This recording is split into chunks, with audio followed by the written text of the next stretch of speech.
미국 국방부가 발칵 뒤집혔습니다. 42억 달러 패트리어트 계약이 하루아침에 날아갔습니다. 미국이 28개월을 기다리라는 사이 한국은 단 17일 만에 미사일을 보낸 겁니다.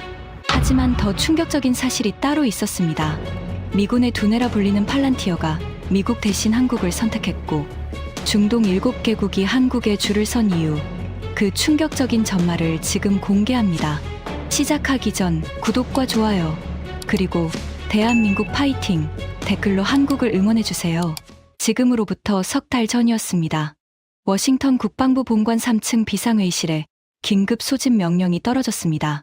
오후 2시, 점심을 채 마치지 못한 사람들이 줄줄이 뛰어들어왔어요. 회의실 안에는 이미 12명이 넘는 고위 관계자들이 자리를 잡고 있었습니다.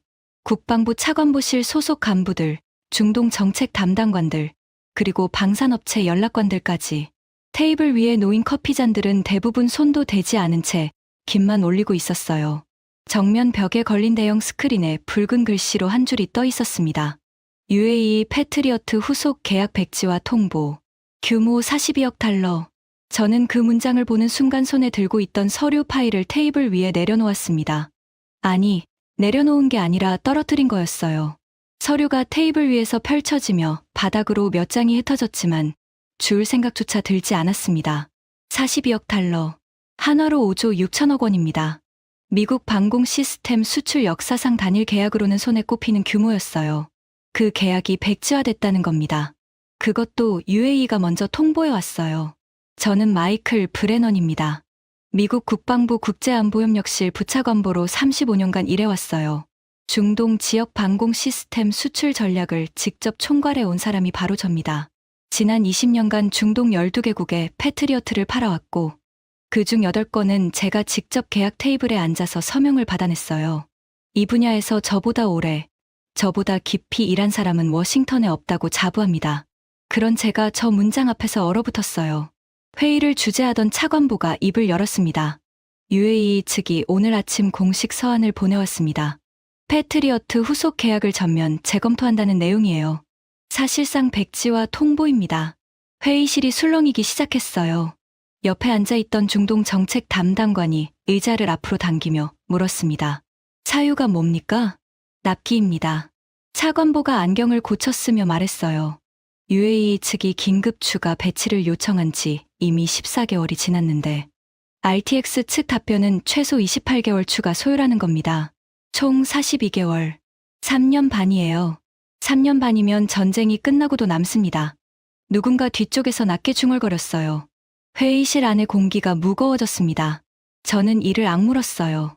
납기 문제는 어제 오늘 일이 아니었습니다. 미국 방산업체들의 생산 라인은 이미 몇 년 전부터 한계에 도달해 있었어요.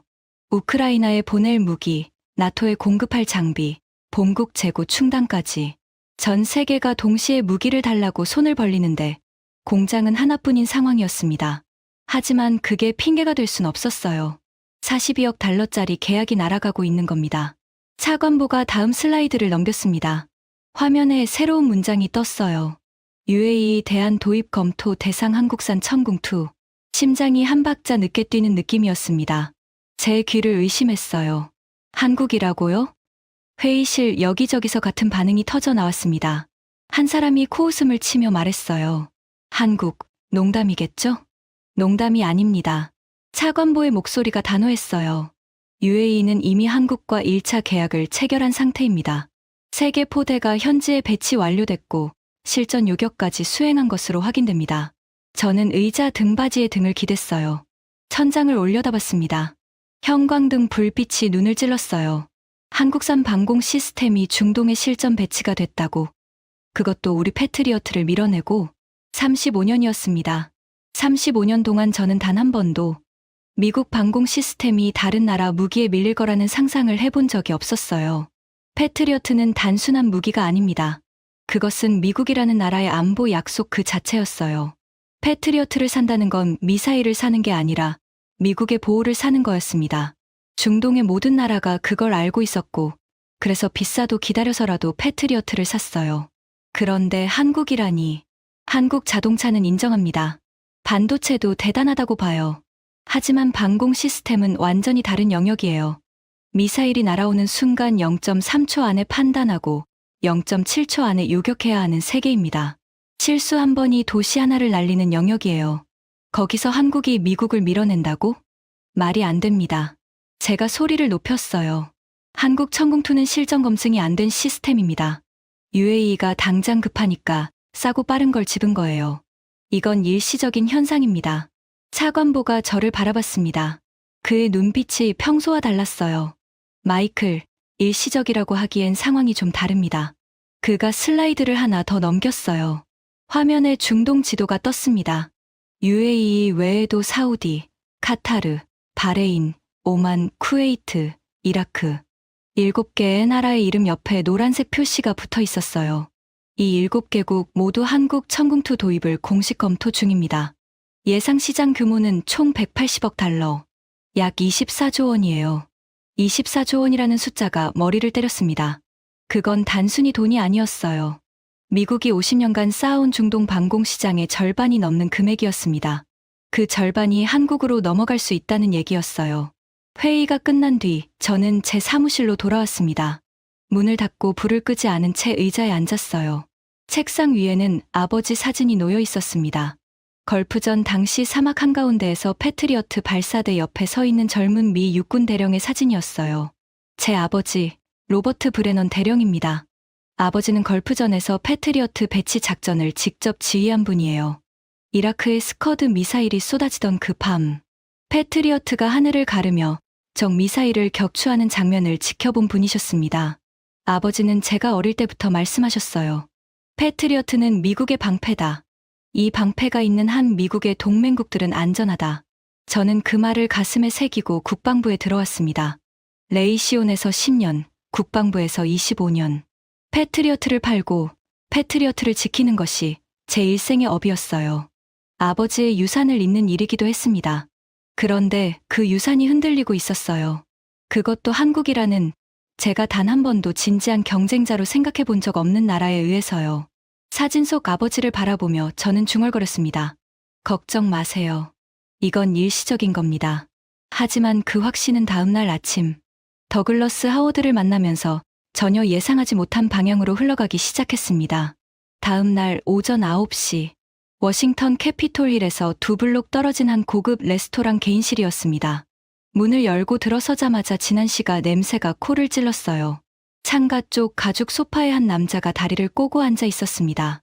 더글러스 하워드, 미국 상원 군사위원회 수석 보좌관이자 워싱턴에서 가장 영향력 있는 방산 로비스트였어요. 그를 한마디로 설명하면 이렇습니다. 미국 국방 예산 8천억 달러 중 방산 업체에 돌아가는 몫의 흐름을 결정하는 사람.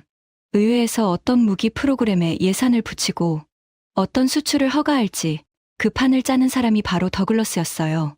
60대 초반의 큰 체구에 회색 양복을 입고 있었습니다. 얼굴에는 웃음기가 없었어요. 눈 밑에 깊은 그림자가 이 사람이 밤을 편하게 자는 부류가 아니라는 걸 말해주고 있었습니다.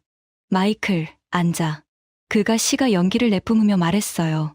인사치레는 없었습니다. 저는 맞은편에 앉았어요. UAE 건드렸지? 네. 어제 비상회의가 있었습니다. 더글러스가 시가를 재떨이에 눌러끄며 몸을 앞으로 기울였어요. 그의 눈이 좁아졌습니다. 42억 달러가 날아갔어. 그거 알아?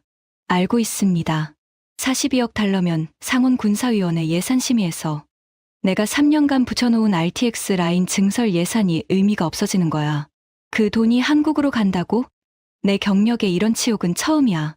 그의 목소리에 분노가 서려 있었어요. 하지만 그건 나라를 걱정하는 분노가 아니었습니다.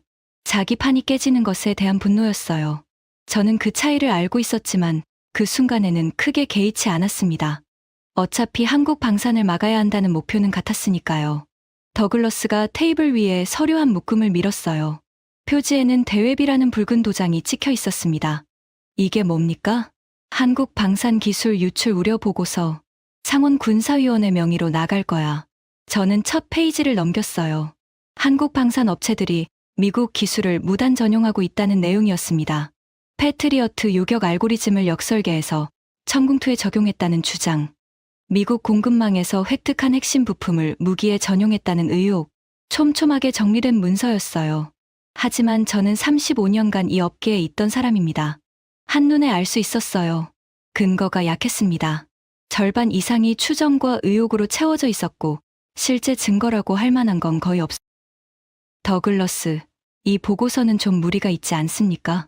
그가 저를 똑바로 쳐다봤어요. 무리?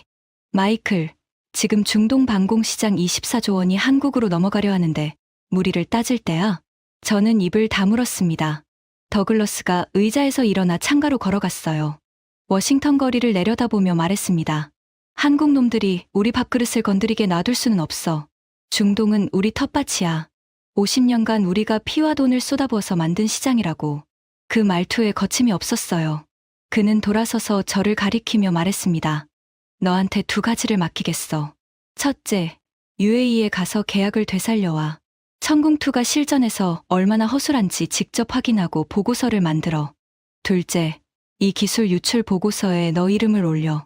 국방부 부차관보가 서명하면 무게가 달라져. 저는 2번째 요청에서 멈칫했어요. 기술 유출 보고서는 좀 더 검토가 필요합니다. 더글러스의 얼굴이 굳었어요. 한 발짝 다가오더니 낮은 목소리로 말했습니다. 마이클, 내 아버지가 걸프전에서 패트리어트로 뭘 지켰는지 잊었어? 지금 그 유산이 한국 업자들한테 넘어가고 있어. 그런데 검토가 필요하다고? 아버지 이야기가 나오자 가슴이 뜨끔했어요. 더글러스는 사람의 약점을 정확히 아는 인간이었습니다. 그래도 사실과 다른 내용으로 보고서를 내면 나중에 문제가 됩니다.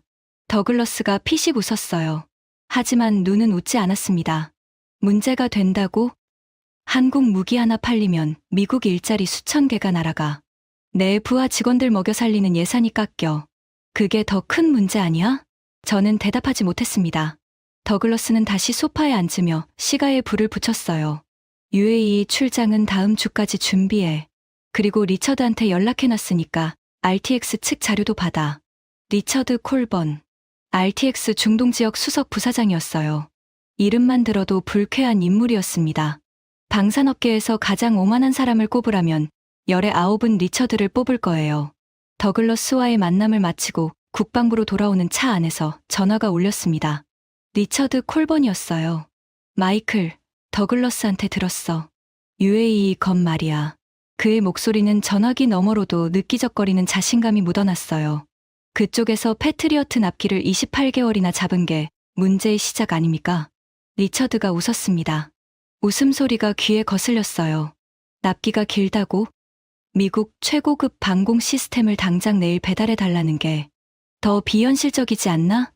명품은 기다려야 하는 법이야. 그 말에 이가 갈렸어요. 하지만 더 충격적인 건 다음이었습니다. 그리고 이번에 가격을 좀 조정했어.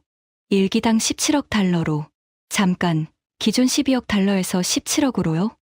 40%가 넘는 인상 아닙니까? 리처드가 태연하게 대답했어요.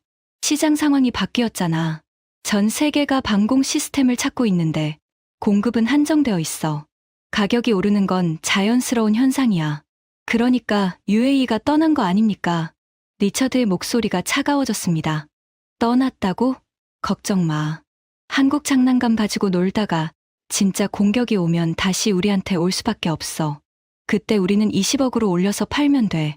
저는 전화를 끊고 핸들을 쥔 채 한참 동안 앞만 바라봤습니다. 리처드의 오만함이 역겨웠어요. 하지만 솔직히 말하면 그의 논리를 완전히 부정하기도 어려웠습니다. 한국 무기가 실전에서 뚫리는 순간 중동은 다시 미국으로 돌아올 수밖에 없으니까요. 그래도 마음 한구석이 편하지 않았어요. 42억 달러를 날리고도 어차피 돌아온다고 웃는 인간들. 우리가 언제부터 이렇게 된 걸까 하는 생각이 스쳤습니다. 하지만 그 생각을 더 끌고 가기 전에 사무실에 도착했어요. 사무실 문을 열자 사라 윌슨이 기다리고 있었습니다. 저희 중동 분석관이에요. 32, 경력 7년 차. 하버드에서 중동학 석사를 받고 국방부에 들어온 인재였습니다. 눈이 크고 표정이 직접적인 사람이었어요. 상사 앞에서도 할 말은 하는 성격이라 때로는 부담스럽기도 했지만 분석 능력만큼은 제가 인정하는 부하였습니다. 국장님, 잠깐 보셔야 할 게 있습니다. 사라가 태블릿을 내밀었어요.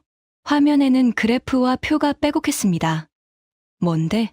한국 천궁2의 실전 데이터입니다. UAE에서 입수한 원본이에요. 저는 태블릿을 받아들었어요. 화면을 훑어봤습니다. 실전 요격률 94.7%. 이란 측 탄도미사일 대응 시 반응 시간 평균 4.2초. 자폭 드론 군집 공격 시 동시 교전 능력 최대 12개 표적. 숫자들이 눈에 들어왔지만 믿고 싶지 않았어요. 이 데이터 출처가 어디야? UAE 방공군 사령부입니다. 현지 무관부를 통해 입수했어요. 저는 태블릿을 책상 위에 내려놓았습니다. 사라. 이건 한국 측이 제공한 자료일 가능성이 높아. 실전 데이터를 그대로 믿으면 안 돼. 판매자가 내놓는 숫자를 어떻게 액면 그대로 받아들여? 사라가 고개를 저었어요. UAE 방공군이 자체적으로 측정한 데이터입니다. 한국 측 자료가 아니에요. 그리고 국장님, 하나 더 보셔야 할 게 있습니다. 그녀가 화면을 넘겼어요. 납기 비교표가 떴습니다. 패트리어트 긴급 요청에서 첫 포대 도착까지 평균 28개월. 천궁투는 같은 조건에서 17일이었습니다. 17일이라고? 네, 17날입니다.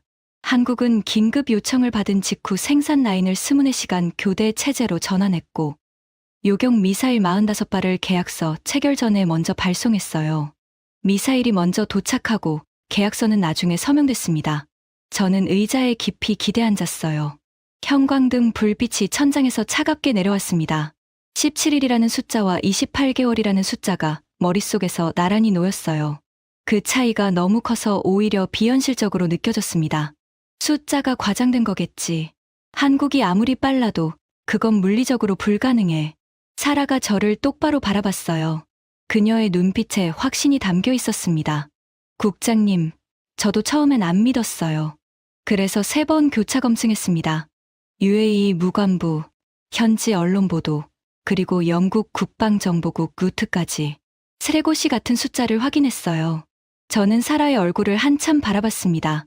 이 사람이 거짓말을 할 이유가 없었어요. 7년간 함께 일하면서 단 한 번도 검증되지 않은 데이터를 가져온 적이 없는 분석관이었습니다. 하지만 인정할 수 없었어요. 아직은. 좋아. 그 숫자가 맞든 아니든 내가 직접 확인하러 갈 거야. 다음 주 UAE 출장 준비해. 사라가 고개를 끄덕였어요. 하지만 문 앞에서 멈추더니 돌아서서 말했습니다. 국장님, 한 가지만 더요. 뭐야? 만약 현장에서 보시는 게 이 데이터와 같다면 그때는 인정하실 수 있으시겠어요? 그 질문이 가슴을 찔렀어요. 대답 대신 손을 저어보냈습니다. 사라가 나간 뒤 사무실이 조용해졌어요. 책상 위 아버지 사진이 눈에 들어왔습니다.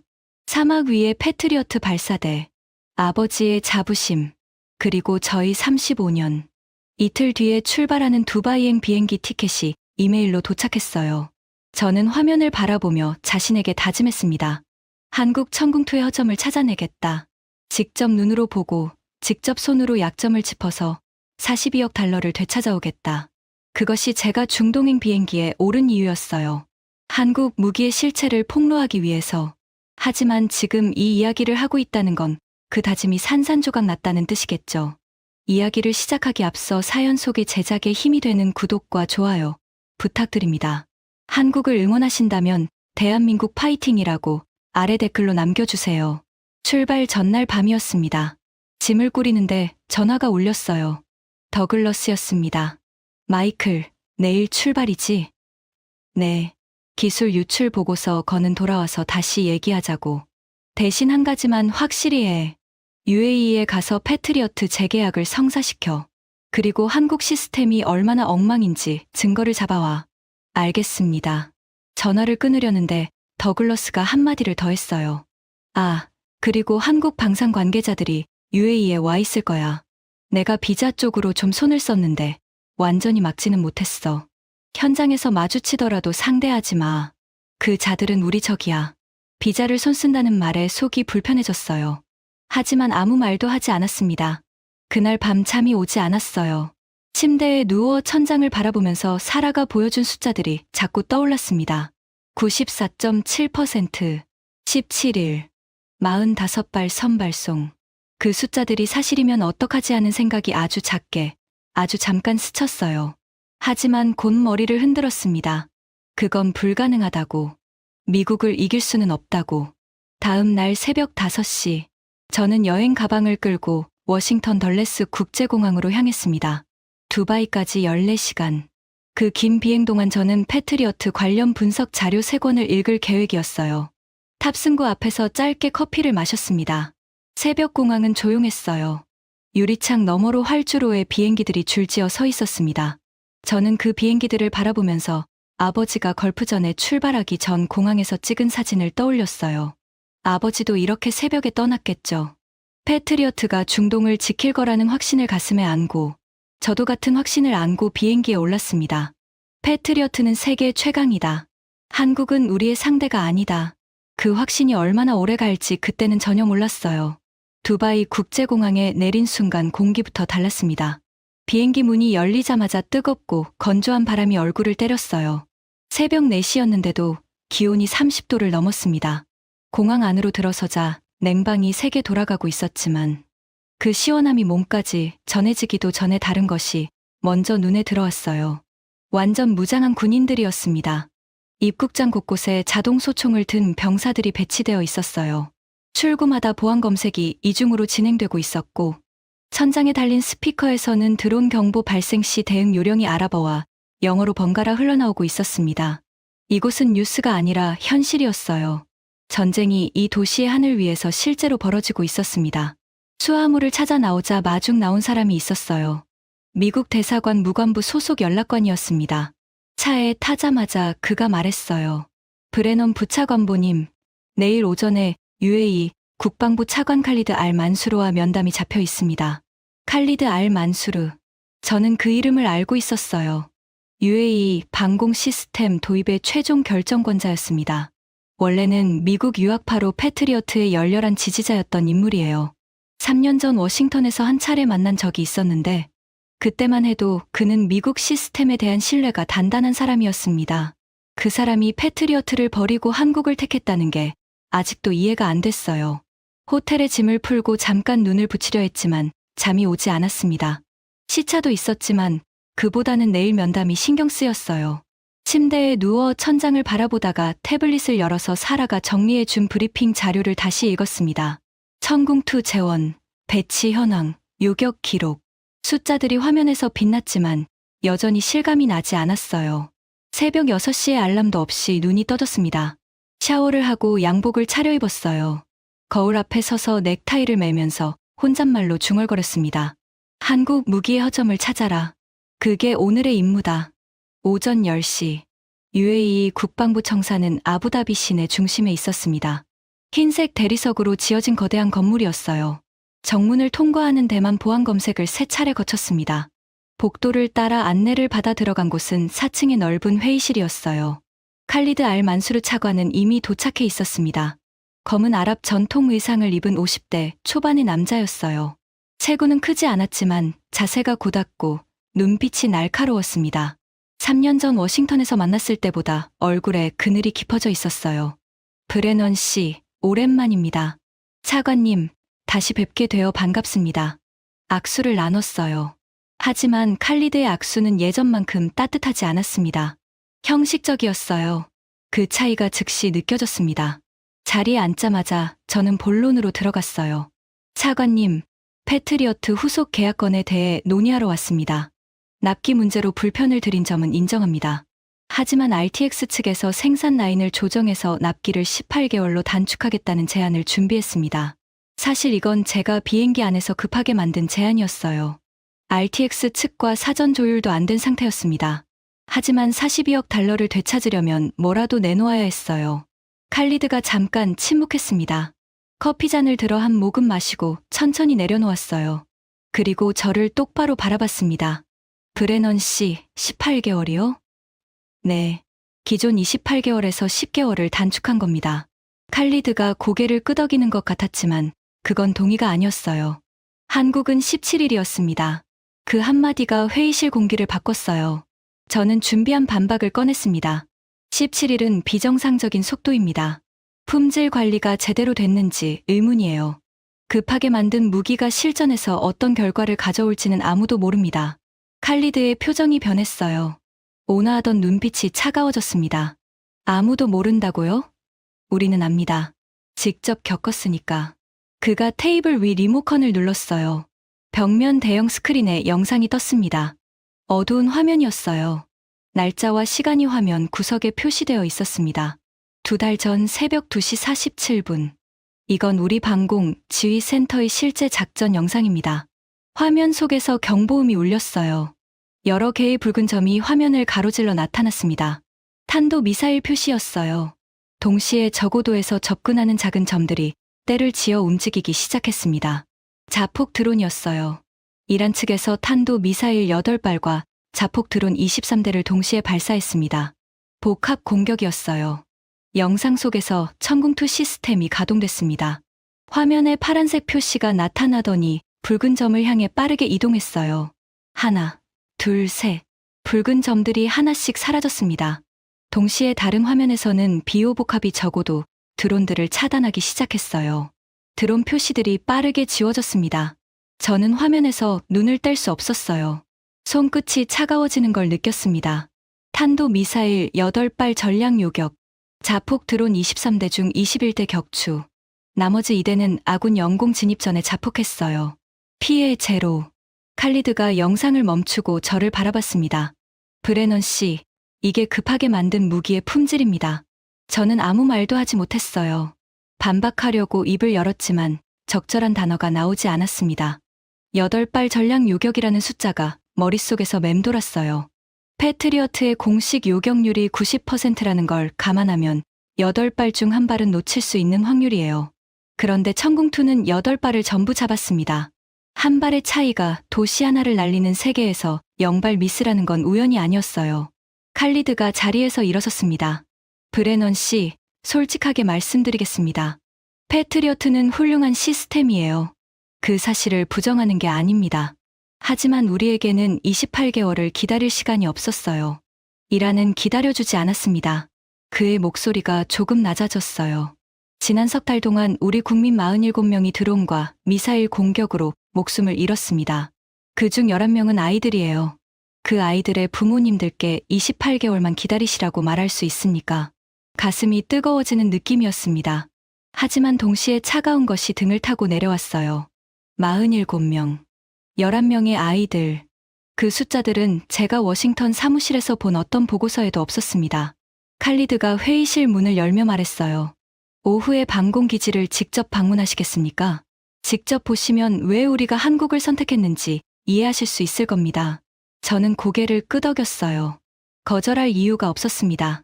아니, 솔직히 말하면 거절할 수 없었어요. 제가 찾으러 오너점을 찾기 위해서라도 현장을 봐야 했으니까요. 하지만 마음 한구석에서는 전에 없던 불안이 조금씩 자라나고 있었습니다. 오후 2시, 군용 차량을 타고 아부다비 외곽의 방공기지로 이동했습니다. 도심을 벗어나자 끝없는 사막이 펼쳐졌어요. 모래빛 풍경 속에 군용 시설들이 간간히 보였습니다. 하늘에는 방공 레이더 안테나가 느리게 회전하고 있었어요. 그 모습이 묘하게 긴장감을 줬습니다. 기지 정문을 통과하는 순간 규모가 눈에 들어왔어요. 생각보다 훨씬 컸습니다. 거대한 발사대 차량 4대가 정렬되어 있었고 그 옆으로 레이더 장비와 지휘 통제 차량이 배치되어 있었어요. 천궁2의 3번째 포대였습니다. 발사대 위에 장착된 요격 미사일이 햇빛을 받아 반짝였어요. 제가 수백 장의 사진과 보고서에서 봐온 천궁2 실물이었습니다. 사진으로 볼 때는 패트리어트보다 작고 단순해 보인다고 생각했어요. 그런데 실물 앞에 선이 느낌이 달랐습니다. 투박하지만 단단했어요. 군더더기 없이 필요한 것만 갖추고 있다는 인상이었습니다. 현지 기지 사령관이 저를 안내하며 설명했어요. 저와 함께 온 미국 무관부 연락관이 통역을 도왔습니다. 이 포대는 한국에서 출발해 17일 만에 이 자리에 배치됐습니다. 도착 즉시 시스템 점검을 마치고 48시간 내에 실전 투입 가능 상태가 됐어요. 17일이라는 숫자가 또 나왔습니다. 저는 의도적으로 허점을 찾기 시작했어요. 이렇게 빠른 배치가 가능하려면 사전 점검 과정을 생략했을 가능성이 있지 않습니까? 사령관이 고개를 저었어요. 한국 정비 인력 20명이 장비와 함께 왔습니다. 그들이 직접 최종 점검을 마치고 운용 교육까지 실시했어요. 생략된 절차는 없습니다. 정비 인력까지 같이 왔다고요? 네. 무기만 보낸 게 아닙니다. 사람이 함께 왔어요. 그리고 지금도 한국 기술팀 6명이 기지에 상주하면서 24시간 기술 지원을 하고 있습니다. 그 대목에서 뭔가 찔렸어요. 미국은 패트리어트를 팔 때 장비를 보내고 매뉴얼을 보냅니다. 운용 교육은 미국 본토에서 별도 계약으로 진행해요. 현지 상주 기술팀은 추가 비용을 내야 파견됩니다. 그런데 한국은 무기와 사람과 교육을 한 묶음으로 보냈다는 거였어요. 기지를 돌아보는 동안 현지 병사들의 표정이 눈에 들어왔습니다. 그들은 발사대를 바라볼 때마다 눈빛이 달라졌어요. 두려움과 안도가 섞인 표정이었습니다. 전쟁 한가운데 있는 사람들의 얼굴이었어요. 한 젊은 병사가 발사대 옆에서 정비 작업을 하고 있었습니다. 20살 남짓으로 보였어요. 저와 눈이 마주치자 그가 먼저 말을 걸었습니다. 미국에서 오셨습니까? 네. 그가 정비 도구를 내려놓고 발사대를 올려다보며 말했어요. 3달 전에는 매일 밤 어머니한테 문자를 보냈습니다. 마지막이 될지 모르는 문자요. 저는 그 말에 걸음을 멈췄어요. 지금은 적어도 내일 아침을 기대할 수 있게 됐습니다. 그 문장이 예상치 못한 곳을 건드렸어요. 저는 35년간 무기를 계약서로 봐왔습니다. 납기와 성능표와 가격으로 봐왔어요. 그런데 이 병사에게 천궁투는 내일 아침이었습니다. 가족에게 유언 같은 문자를 쓰지 않아도 되는 밤이었어요. 기지 한쪽에 한국 기술팀이 작업하는 구역이 있었습니다. 저는 잠깐 그곳을 지나쳤어요. 한국인 기술자 2명이 노트북을 펼쳐놓고 뭔가를 점검하고 있었습니다. 덥고 먼지가 가득한 사막 한가운데에서 묵묵히 일하고 있는 모습이었어요. 그중 한 사람이 제 쪽을 힐끗 봤습니다. 눈이 마주쳤지만 별다른 인사 없이 다시 작업으로 돌아갔어요. 그 짧은 순간에 느낀 건 그들의 눈에 피로가 가득했다는 거였습니다. 자기 나라도 아닌 사막 한가운데에서 밤낮 없이 일하고 있었어요. 왜 저 사람들은 여기까지 와서 저렇게 일하는 걸까? 그 의문이 처음으로 머릿속에 떠올랐습니다. 그날 밤이었습니다. 호텔로 돌아가지 않고 기지 근처 지휘센터에서 대기하고 있었어요. 칼리드 차관의 제안이었습니다. 밤에 직접 보셔야 할 것이 있을 수 있다고 했어요. 새벽 1시가 조금 넘었을 때 경보가 울렸습니다. 짧고 날카로운 사이렌이었어요. 단 한 번이 아니라 연속으로 터졌습니다. 지휘센터 안이 순식간에 전투 모드로 전환됐어요. 각자 자리에 앉아있던 요원들이 동시에 모니터에 집중했습니다. 지휘관이 마이크를 잡으며 명령을 내리기 시작했어요. 정면 대형 화면에 붉은 표시들이 나타났습니다. 이란 측에서 발사된 탄도 미사일과 자폭 드론이 UAE 영공으로 접근하고 있었어요. 이번에는 규모가 컸습니다. 탄도 미사일 6발, 자폭 드론 31대. 여러 방향에서 동시에 접근하는 복합 공격이었어요. 저는 그 자리에서 움직이지 않고 화면을 바라봤습니다. 심장이 빠르게 뛰기 시작했어요. 보고서에서 수백 번 읽은 장면이 눈앞에서 실시간으로 펼쳐지고 있었습니다. 하지만 보고서와 현실은 완전히 달랐어요. 화면 속 붉은 점 하나하나가 사람의 목숨이었습니다. 천궁2가 먼저 반응했어요. 탄도 미사일 표적을 향해 요격 미사일이 발사됐습니다. 화면에서 파란색 점이 붉은 점을 향해 빠르게 이동했어요. 동시에 비호복합이 적어도 드론을 향해 가동됐습니다. 창밖 어두운 하늘에서 강한 섬광이 번쩍였어요. 뒤이어 묵직한 폭발음이 유리창을 통해 울렸습니다. 또 한 번, 또 한 번. 하늘이 간헐적으로 밝아졌다. 어두워지기를 반복했어요. 화면 속 붉은 점들이 하나씩 사라지기 시작했습니다. 탄도 미사일 6발이 먼저 지워졌어요. 이어서 드론 표시들이 빠르게 줄어들었습니다. 지휘관이 마이크를 다시 잡았어요. 탄도 미사일 6발 전량 요격 완료. 드론 31대 중 28대 격추. 나머지 3대 추적 중. 몇 분 뒤 나머지 3대도 격추됐다는 보고가 들어왔습니다. 피해 제로. 저는 의자에 앉은 채로 꼼짝도 하지 못했어요. 두 손이 무릎 위에서 미세하게 떨리고 있었습니다. 이건 시연이 아니었어요. 실제 미사일이 날아오고 실제로 사람이 죽을 수 있는 상황이었습니다. 그 상황에서 한국 시스템이 단 한 발도 놓치지 않았어요. 패트리어트도 이렇게 할 수 있을까? 그 질문이 처음으로 진지하게 떠올랐습니다. 솔직하게 답해야 했어요. 패트리어트의 공식 동시 교전 능력은 표적 최대 9개입니다. 오늘 밤 접근한 표적은 총 37개였어요. 천궁2와 비호복합이 고도별로 나눠서 처리했기에 가능했던 겁니다. 패트리어트 단독이었다면 적어도 드론 군집은 대응이 어려웠을 거예요. 그 사실을 깨닫는 순간 무언가가 가슴 안쪽에서 무너지는 소리가 들렸습니다. 공격이 끝난 뒤 기지 밖으로 나왔어요.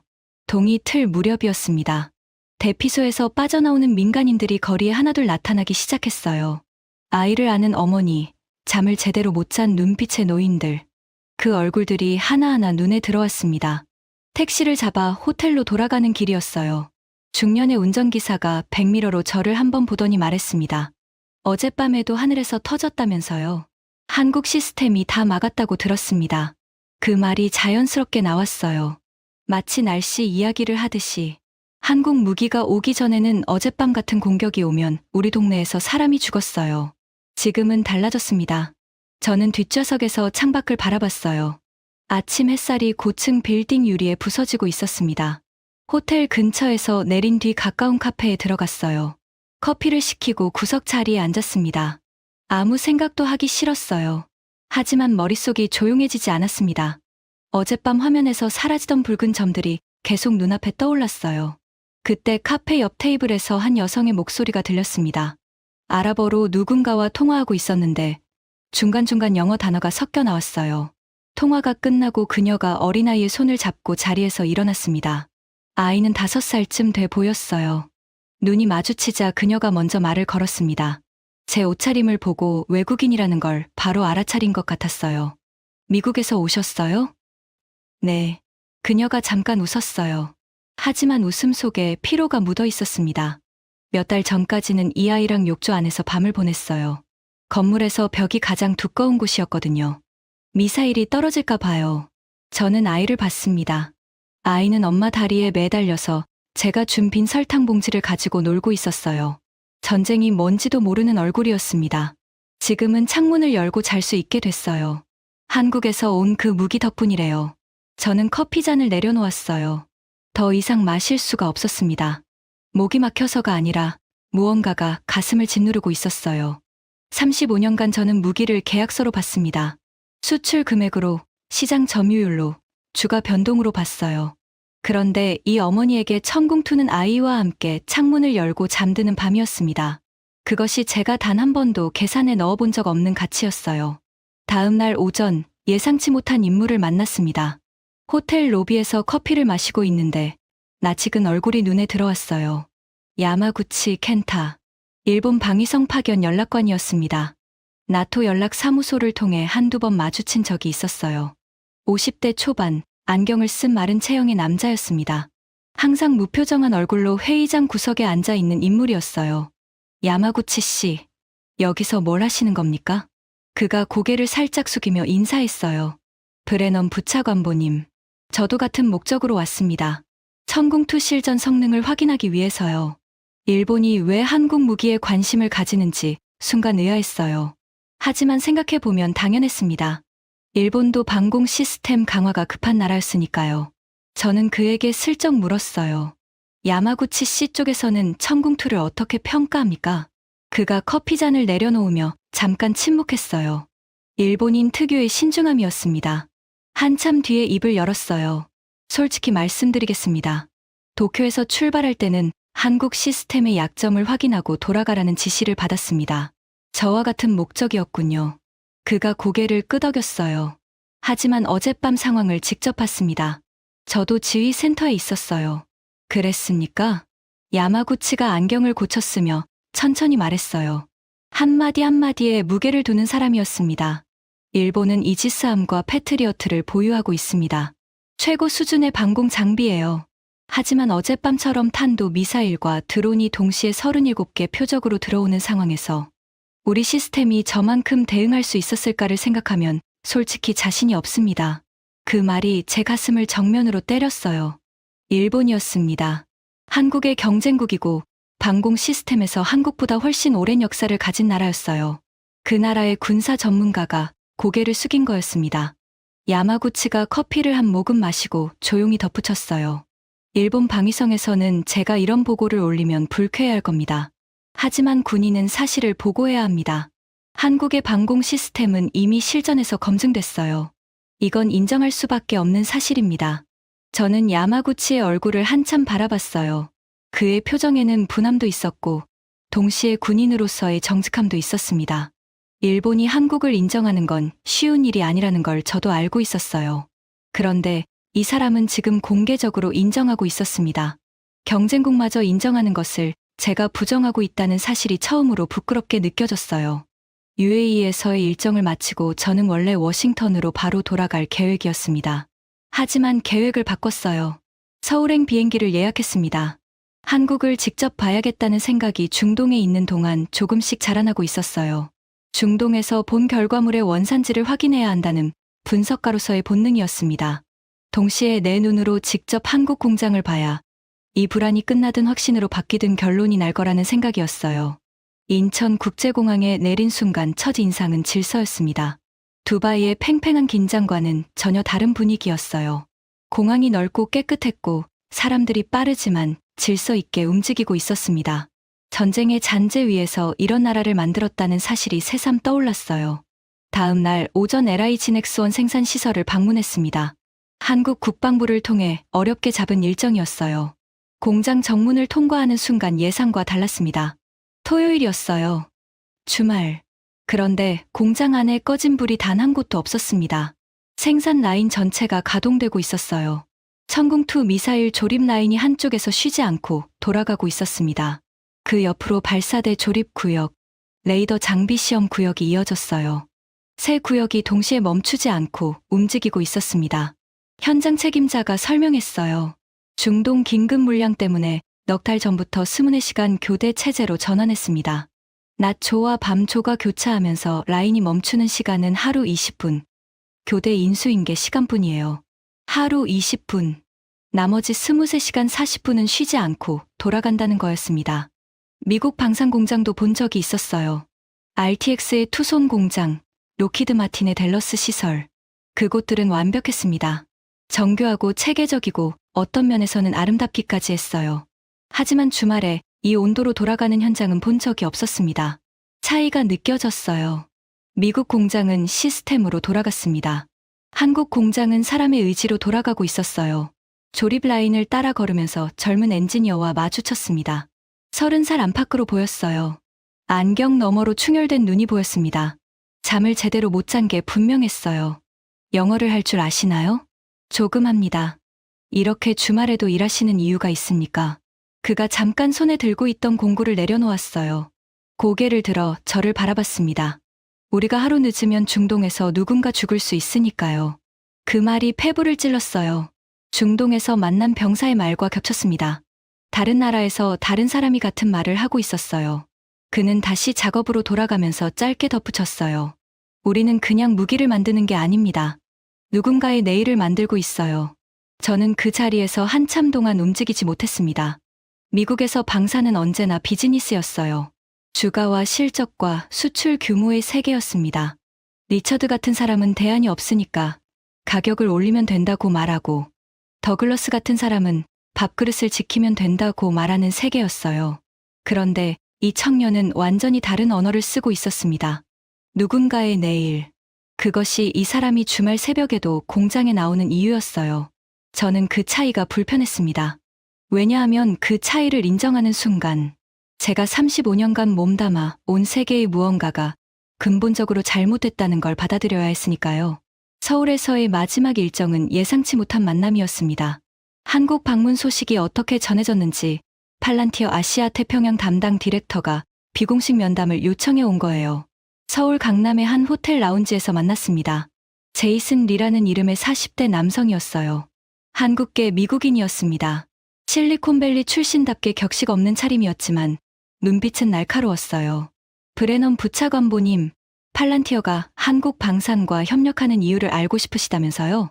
단도직입이었습니다. 저도 빙 돌리지 않았어요. 네, 솔직히 이해가 안 됩니다. 팔란티어는 미국의 두뇌 아닙니까? 그 회사가 왜 한국과 손을 잡아야 하는 겁니까?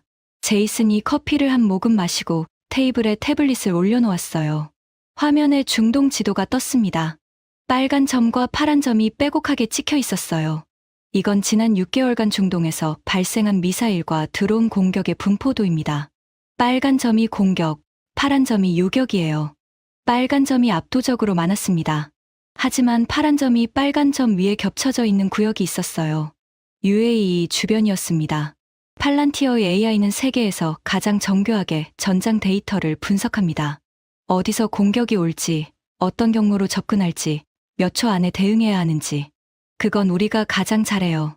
맞습니다. 그래서 미군이 팔란티어에 의존하는 거 아닙니까? 제이슨이 고개를 끄덕였어요. 맞아요. 분석은 우리가 최고입니다. 하지만 문제는 그 분석을 현실에서 실행할 수 있는 시스템이 필요하다는 거예요. 그가 화면을 넘겼습니다. 두 개의 그래프가 나란히 떴어요. 왼쪽은 미국 방공 시스템의 위협 탐지에서 요격까지 소요 시간입니다. 평균 8.4초. 오른쪽은 한국 천궁2입니다. 평균 4.2초. 4.2초와 8.4초. 2배 차이였어요. 4초 차이가 뭐가 그렇게 중요합니까? 제이슨이 저를 똑바로 바라봤어요. 드론 군집 공격에서 4초는 도시 하나의 생사를 가릅니다. 팔란티어 AI가 아무리 정확하게 위협을 분석해도 실행 시스템이 4초 늦으면 사람이 죽어요. 그 말에 할 말을 잃었습니다. 제이슨이 이어서 말했어요. 솔직하게 말씀드리겠습니다. 팔란티어가 한국과 손잡은 이유는 복잡하지 않아요. 미국은 세계 최고의 두뇌를 가졌습니다. 하지만 한국은 그 두뇌의 판단을 가장 빠르게 현실로 만드는 손과 발을 가졌어요. 미국은 두뇌, 한국은 손과 발.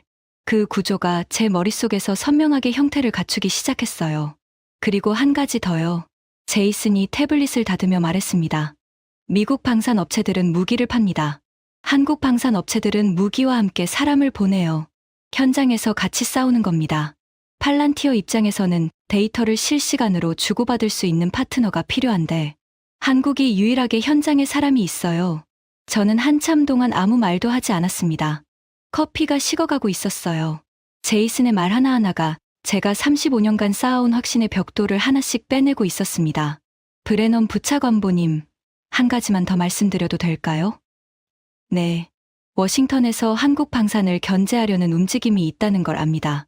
기술 유출 보고서라든가 수출 방해 공작이라든가. 제 얼굴이 굳었어요. 더글러스의 보고서를 말하는 거였습니다. 제이슨이 조용히 말했어요. 그런 식으로 한국을 막으면 결국 손해보는 건 미국이에요. 한국 없이는 중동을 지킬 수 없는 게 지금의 현실입니다. 한국을 적으로 만들 건지 파트너로 만들 건지 그 선택이 앞으로 미국 방공산업의 운명을 결정할 겁니다. 저는 자리에서 일어났어요.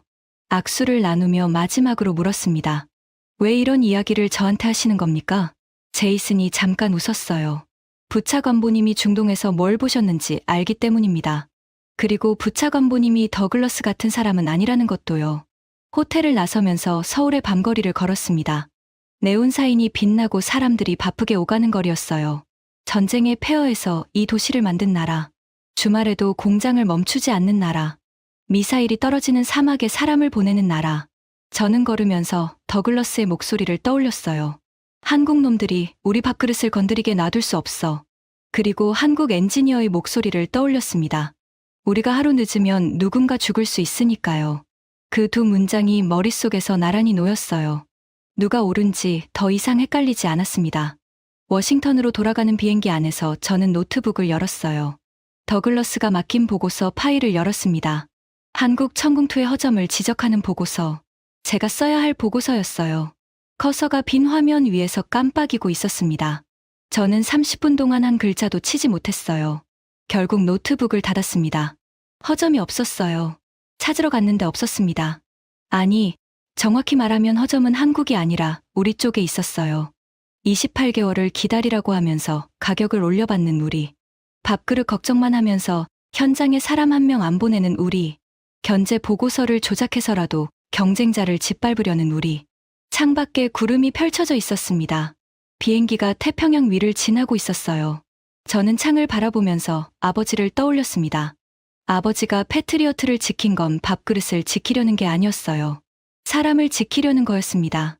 그런데 언제부터 우리는 사람 대신 밥그릇을 지키게 된 걸까요?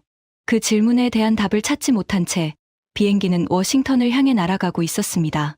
워싱턴에 도착한 건 일요일 저녁이었습니다. 공항에서 나오자마자 핸드폰이 연속으로 진동했어요. 부재 중 전화 7통. 전부 더글러스 하워드였습니다. 호텔에 짐을 풀자마자 전화를 걸었어요. 마이클, 보고서는 됐어? 더글러스의 목소리가 평소보다 날카로웠습니다. 아직입니다. 뭐? 2주나 다녀왔으면서 보고서 하나 못 썼어? 저는 잠깐 침묵했어요. 그리고 천천히 말했습니다. 더글러스, 현장에서 본 게 예상과 달랐습니다. 한국 시스템에서 허점을 찾지 못했어요. 전화기 너머로 3초간 침묵이 흘렀습니다. 그리고 더글러스의 목소리가 얼음장처럼 차가워졌어요. 허점을 못 찾았다고?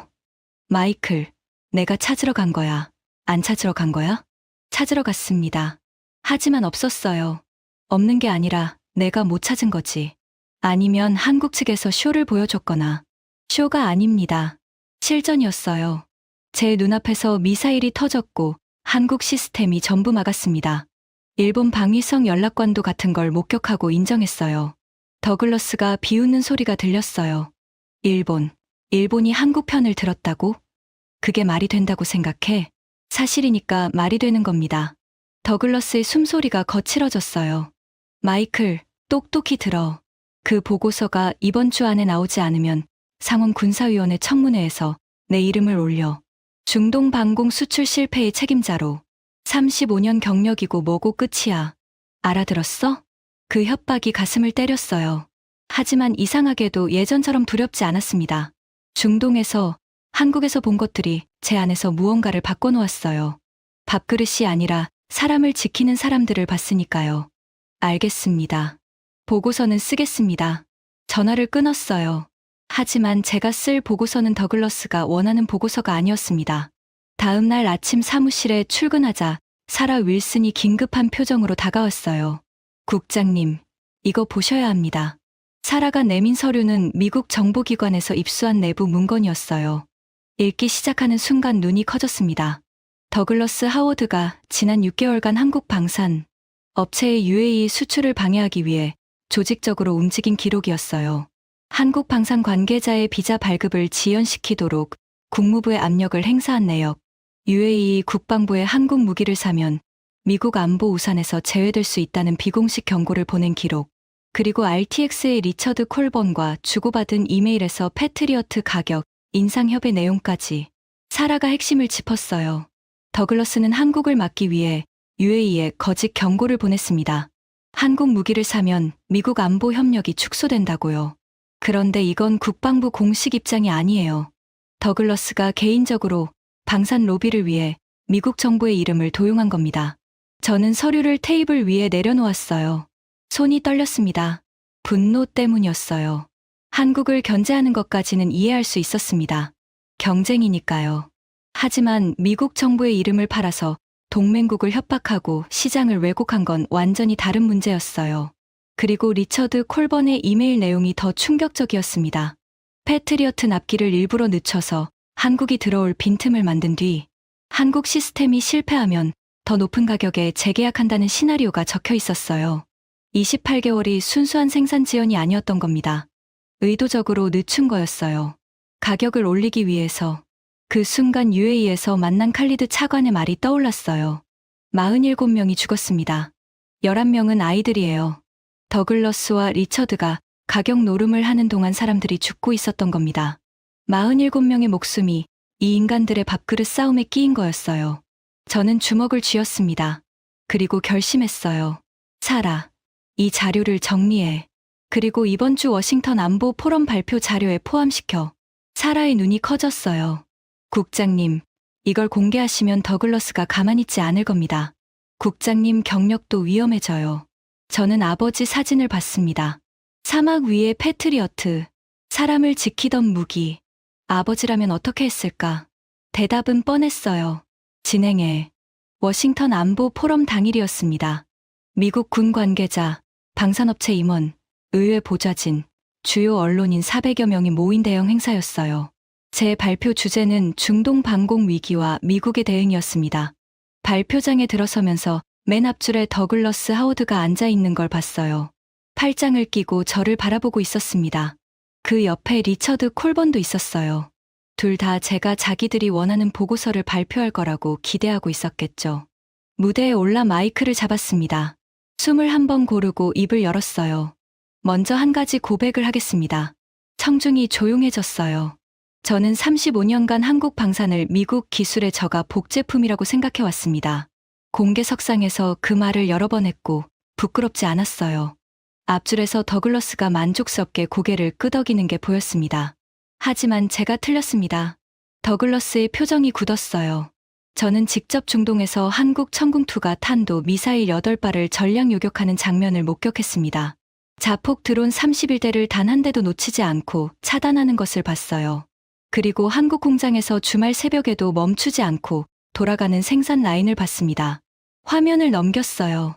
중동에서 찍어온 사진들이 펼쳐졌습니다. 천궁2 발사대, 새벽 요격의 섬광, 대피소에서 나오는 사람들의 표정, 한국 공장의 야간 조업 모습. UAE 방공군 차관은 저에게 이렇게 말했습니다. 미국은 28개월을 기다리라고 했지만 한국은 17일 만에 도착했다고요. 그 사이 47명이 죽었습니다. 11명은 아이들이었어요. 회의장이 술렁이기 시작했어요. 뒤쪽에서 카메라 셔터 소리가 연속으로 터졌습니다. 저는 시선을 더글러스에게 고정했어요. 그런데 더 충격적인 사실이 있습니다. 패트리어트 28개월 납기가 순수한 생산 지연만은 아니었다는 겁니다. 더글러스의 얼굴이 하얗게 변했어요. 내부 문건에 따르면 일부 관계자들이 납기를 의도적으로 지연시킨 정황이 있습니다. 한국이 들어올 빈틈을 만든 뒤 실패하면 더 높은 가격에 재계약한다는 시나리오였어요. 그리고 한국 방산 수출을 막기 위해 미국 정부의 이름을 도용해서 동맹국에 거짓 경고를 보낸 기록도 확인됐습니다. 회의장이 벌집을 쏜 듯 소란스러워졌어요. 더글러스가 자리에서 벌떡 일어났습니다. 이건 근거 없는 비방입니다. 저를 모함하려는 겁니까? 저는 마이크에서 입을 떼지 않았어요. 문건은 관련 당국에 이미 전달됐습니다. 진위 여부는 조사가 밝혀줄 겁니다. 더글러스가 주먹을 불끈 쥐었어요. 옆에 있던 리처드 콜번이 그의 팔을 잡으며 앉히려 했지만 더글러스는 뿌리치고 회의장을 빠져나갔습니다. 카메라들이 그의 뒷모습을 쫓았어요. 저는 다시 청중을 바라봤습니다. 한국은 미국의 경쟁자가 아닙니다. 한국은 미국이 가장 먼저 손을 잡아야 하는 나라입니다. 미국은 세계 최고의 두뇌를 가졌습니다. 한국은 그 두뇌를 가장 빠르게 현실로 만드는 능력을 가졌어요. 우리가 한국을 적으로 만들면 미국이 집니다. 하지만 함께라면 어떤 나라도 우리를 넘을 수 없습니다. 박수가 터져 나왔어요. 처음에는 몇 명이었지만 순식간에 회의장 전체로 번졌습니다. 400명이 자리에서 일어나기 시작했어요. 저는 무대 위에서 그 박수 소리를 들으며 아버지를 떠올렸습니다. 아버지가 패트리어트를 지킨 건 밥그릇이 아니라 사람이었습니다. 저도 오늘 사람을 지켰어요. 다만 방법이 달랐을 뿐이죠. 포럼이 끝나고 일주일 뒤 더글러스 하워드는 상원 군사위원회 수석 보좌관직에서 해임됐습니다. 이해충돌과 직권남용 혐의로 조사가 시작됐어요. 리처드 콜번도 RTX 내부 감사 대상에 올랐습니다. 미국 방산업계에 작은 지진이 일었어요. 하지만 그 지진이 무너뜨린 건 부패한 개인들이었을 뿐 미국이라는 나라 자체는 아니었습니다. 오히려 그 이후 미국 국방부는 한국과의 방산협력을 공식 의제로 올렸어요. 천궁2 시스템과 미군 레이더의 데이터 연동을 검토하는 실무회의가 시작됐고 팔란티어와 한국 방산 기업의 공동 프로젝트도 속도를 냈습니다. 중동에서는 변화가 더 빨랐어요. UAE에 이어 사우디가 천궁2 도입을 공식 발표했고 카타르와 바레인이 뒤를 따랐습니다. 중동 현지 언론에서는 한 문장이 반복됐어요. 미국은 약속했고 한국은 행동했다. 짧고 거친 문장이었지만 그 안에 담긴 무게는 가볍지 않았습니다. 저는 사무실 책상 앞에 앉아 노트북을 열었어요. 빈 화면에 제목을 입력했습니다. 한국 없이 미국도 없다. 아버지의 책 제목이 패트리어트가 없는 나라는 결국 무너진다였어요. 저는 그 책을 가슴에 안고 35년을 살았습니다. 하지만 이제 새로운 책을 써야 할 때가 된 거였어요. 커서가 깜빡이는 화면 앞에서 첫 문장을 썼습니다. 나는 한국을 너무 늦게 알아봤다. 그 문장을 쓰는 순간 눈시울이 뜨거워졌어요. 35년간 믿어온 것이 틀렸다는 걸 인정하는 건 쉬운 일이 아니었습니다. 하지만 틀렸다는 걸 알면서도 모른 척하는 것보다는 훨씬 나았어요. 창밖을 바라봤습니다. 워싱턴의 밤하늘이 고요했어요. 건물 옥상에서 성조기가 바람에 느리게 펄럭이고 있었습니다. 어딘가에서 태극기도 같은 바람을 맞고 있을 거라는 생각이 들었어요. 미국은 세계 최고의 두뇌를 가진 나라입니다. 그건 변하지 않아요. 하지만 두뇌만으로는 세상을 지킬 수 없습니다. 가장 빠르게 움직이는 손과 발이 필요해요. 그리고 그 손과 발을 가진 나라가 한국입니다. 중동의 새벽 하늘에서 번쩍이던 섬광이 떠올랐어요. 아이와 함께 창문을 열고 잠들 수 있게 됐다는 어머니의 말이 떠올랐습니다. 주말에도 멈추지 않던 한국 공장의 불빛이, 우리가 하루 늦으면 누군가 죽는다고 말하던 젊은 엔지니어의 눈빛이 떠올랐어요. 저는 화면을 바라보며 마지막 문장을 썼습니다. 전쟁에서 가장 무서운 건 가장 강한 무기를 가진 나라가 아니다. 가장 빠르게 달려오는 나라가 무섭다. 그리고 세상에서 가장 빠르게 달려오는 나라는 대한민국이다. 이 이야기를 끝까지 함께 해주신 여러분 감사합니다. 미국이 28개월을 미루는 동안 한국은 17일 만에 미사일을 보냈고 중동의 밤하늘을 지켜냈습니다. 우리가 만든 무기가 누군가의 내일을 지키고 있다는 사실을 많은 분들이 알 수 있도록 이 이야기를 널리 공유해 주세요. 대한민국의 저력은 아직 끝나지 않았습니다. 구독과 좋아요도 부탁드립니다. 지금까지 감동 새벽이었습니다. 감사합니다.